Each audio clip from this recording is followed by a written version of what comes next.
What's up everybody? In this video I want to share with you something you can incorporate in your practicing today to set yourself up for better and faster technique. It's relatively simple and it reduces tension and it only requires 4 fingers, so let's talk about it.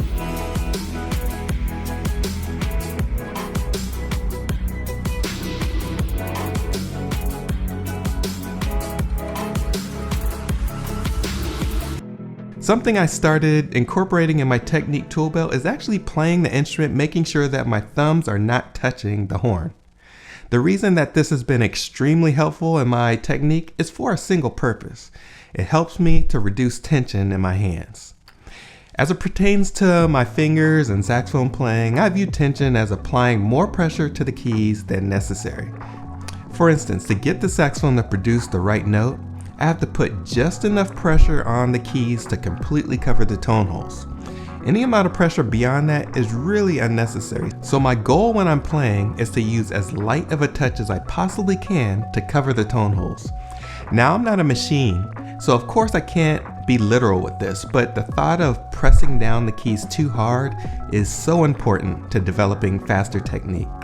The way to think about this is essentially the harder you press down the keys, the slower your technique will become. Now, the longer I've been studying my technique, I realized that not only can tension be applied by pressing down on the keys, but the overlooked part is the thumb can be putting too much pressure on the back of the saxophone as well. This sort of feels like you're squeezing the horn, so there are a couple advantages of playing your horn without your thumbs on the back. The first advantage is that you'll become more aware of how hard you're pressing down the keys. And the second advantage is that it helps you to become more aware that your thumbs simply only need to rest on the back of the horn. So what I would do is at various times throughout my practice session, when I notice my hands tensing up, I'll normally just take a short pause and I'll try to play some passage or a separate exercise without my thumbs. And of course my octave key is out of commission when I remove both of my thumbs from the back of the horn.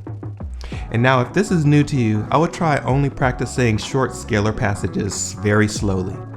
Try not to sacrifice your hand position, your finger curvature, or the position you're holding the saxophone when you do this. I will start slowly, and as you become more comfortable, you can speed things up. The idea is that you want to focus on lightening the touch as you press down each key. Only after a couple of minutes of doing this do I really notice an immediate improvement in how relaxed my hands and fingers are when I go back to my normal hand position with my thumbs on the back of the horn. Now, if I want to try this on a passage of music that utilizes the octave key, I just remove my right hand thumb from its normal position and do the same thing. Now before I wrap up here, there's actually a third bonus benefit or advantage of playing without the thumbs on the back of the horn. It actually deals less with finger technique and more with the position of your instrument. Especially with the alto saxophone, when you're standing, you want the saxophone to rest at the top of your right leg. Your right hand thumb shouldn't be used to push the saxophone away from the body for an extended period of time, so the home base position should have your horn resting against your leg. I have students work on this from time to time by asking them to play without their right hand thumb on their thumb hook. This makes it impossible to raise the saxophone off of the leg, and it will also make it harder to play the horn if it's dangling off to the side of your body as well. This is also helpful when you're seated when you're playing the saxophone between your legs. Now, if you've never done this before, it can be a little weird at first, but give it some time and let me know in the comments below if you found this tip to work for you. It's definitely something that has helped me to really refine my technique over the years. Also, a quick plug that can be helpful to some of you, I actually play with a special thumb rest made by Rulon Brown, the inventor of key leaves.